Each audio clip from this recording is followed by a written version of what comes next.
जब नर्मदा ने चाहा गंगा से श्रेष्ठ बनना। हमारे देश में लगभग सभी नदियां पवित्र एवं पूजनीय मानी जाती हैं। उनमें से जो नदियां सीधे समुद्र में जाकर मिलती हैं, वे और नदियों से श्रेष्ठ हैं, एवं उनमें से भी 4 नदियां सर्वश्रेष्ठ मानी गई हैं: गंगा, यमुना, सरस्वती एवं नर्मदा। गंगा नदी ऋग्वेद स्वरूप, यमुना यजुर्वेद स्वरूपा, नर्मदा सामवेद स्वरूप एवं सरस्वती अथर्ववेद स्वरूप है।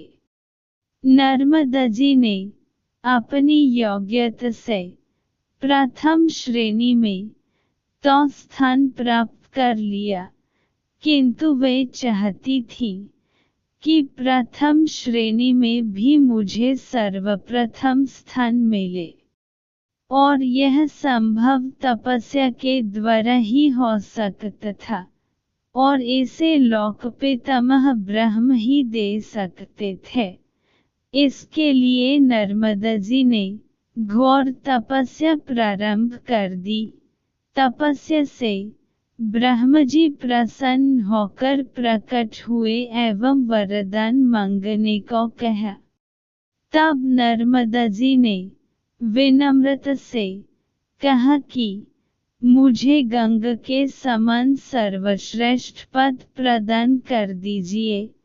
तब ब्रह्म जी ने कहा, बेटिया, हम तुमसे कुछ प्रश्न पूछते हैं, पहले उसका उत्तर दो, तब हम तुम्हारी बात सुनेंगे।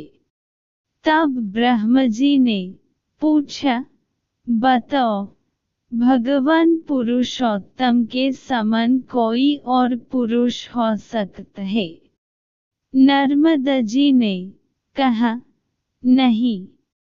ब्रह्म जी ने पूछा, क्या सती पार्वती गौरी के समान कोई और नरी हो सकती है?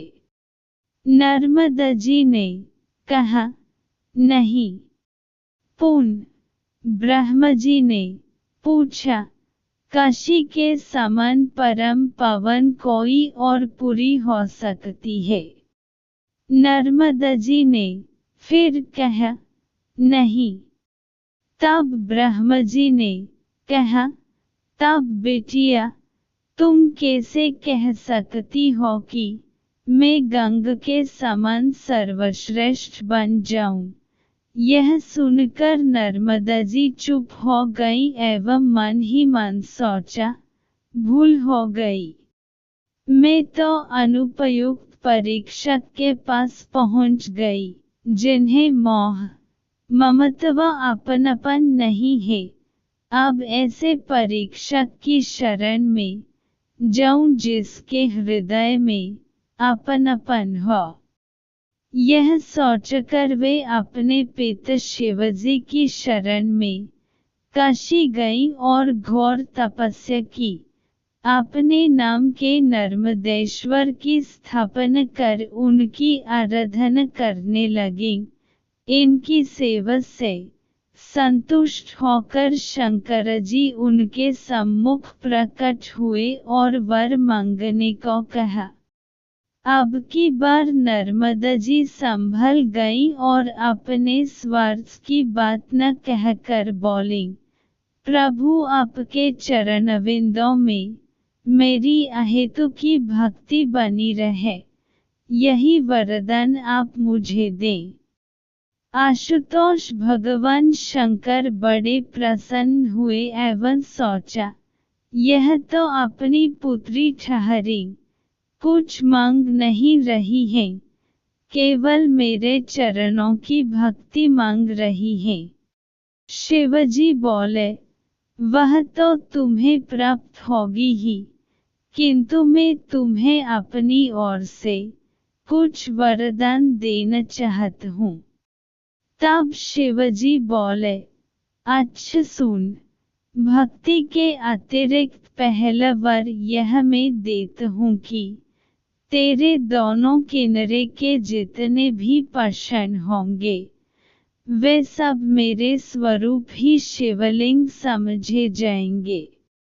दूसरा वर यह देता हूँ कि गंगा, यमुना, सरस्वती और तू चर सर्वश्रेष्ठ में, तू इन चरों में सर्वश्रेष्ठ समझी जाएगी।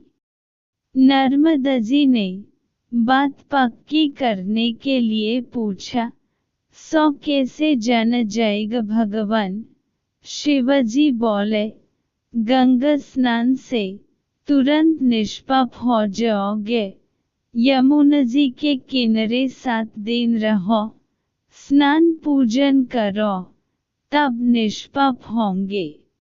सरस्वती के किनारे 3 दिन रहो, तब निष्पाप। किंतु रहे नर्मदा जी का एक नाम तुम्हारे, तो केवल दर्शन मत से ही प्राणी निष्पाप बन जाएंगे। त्रिमें सरस्वतम पुण्यं सप्तहन्ति यमुनाय साद्य पुनति गंगेय दर्शनदेव नर्मदा गंग कनखले पुण्य कुरुक्षेत्रं सरस्वती ग्राम वयदि वरण्ये पुण्य नर्मदा सर्वत्र। गंग कनखल व सरस्वती कुरुक्षेत्र में विशेषतः पुण्य रूप हैं, पर नर्मदा कहीं भी बहे, वन में, ग्राम में, सर्वत्र पुण्यमयी मानी गई है। इसके अतिरिक्त तुम्हारे इस स्थापित नर्मदेश्वर के काशी में दर्शन करके पापी निष्पाप हो जाएंगे। इन वरदानों को प्राप्त कर नर्मदा जी काशी से अपने विंध्य प्रदेश में स्वास्थान को चली गईं। इसके अलावा नर्मदा जी की अन्य विशेषताओं में एक, नर्मदा जी आदि से अंत तक पहाड़ों में ही होकर बही है, इसलिए स्वराज से पूर्व कोई नहर नहीं निकली, हालांकि अब बांध बन रहे हैं। 2. नर्मदा जी उल्टी दिशा में बही है, पूर्व से पश्चिम की ओर। 3. जितने तीर्थ नर्मदा जी के तट पर स्थित हैं, उतने तीर्थ किसी भी नदी के तट पर नहीं हैं। इसका प्रत्येक पत्थर शंकर है। 4. जितने पक्के घाट नर्मदा के हैं, उतने घाट किसी नदी पर नहीं हैं। 5. जितने घने जंगल, वन इनके किनारे किनारे हैं, उतने कहीं नहीं हैं। 6. किसी भी नदी के जयकर में उनके पिता का नाम नहीं लिया जाता है, इनके साथ पिता का नाम लिया जाता है नर्मदेहर, नर्मदेहर। 7. अनादिकाल से जैसी इनकी विधिवत परिक्रमा होती है, वैसी किसी भी नदी की नहीं होती है। वायु पुराण, स्कंद पुराण में तो रेवा नर्मदा खंड एक पृथक खंड ही है। संपूर्ण देश के शिव मंदिरों में नर्मदा जी से लाए हुए शिवलिंग ही स्थापित होते हैं। नर्मदा जी के किनारे आकर ब्रह्म विष्णु महेश, लोकपाल, देवता, उरग, राक्षस, वानर, भालू, अप्सरा, यक्ष, गंधर्व, किंपुरुष आदि सभी ने तपस्या कर सिद्धि प्राप्त की है। रेवा तपस्थली है, आद कहा गया है। रेवतीरे ताप कुर्यात मरणं जह्नवी तट, अर्थात नर्मदा जी के तट पर जाकर तपस्या करें और मृत्यु के समय जाह्नवी गंगाजी के तट पर आ जाएं। लेखक मनोज शर्मा, पूर्व संयुक्त निदेशक, परमाणु ऊर्जा विभाग।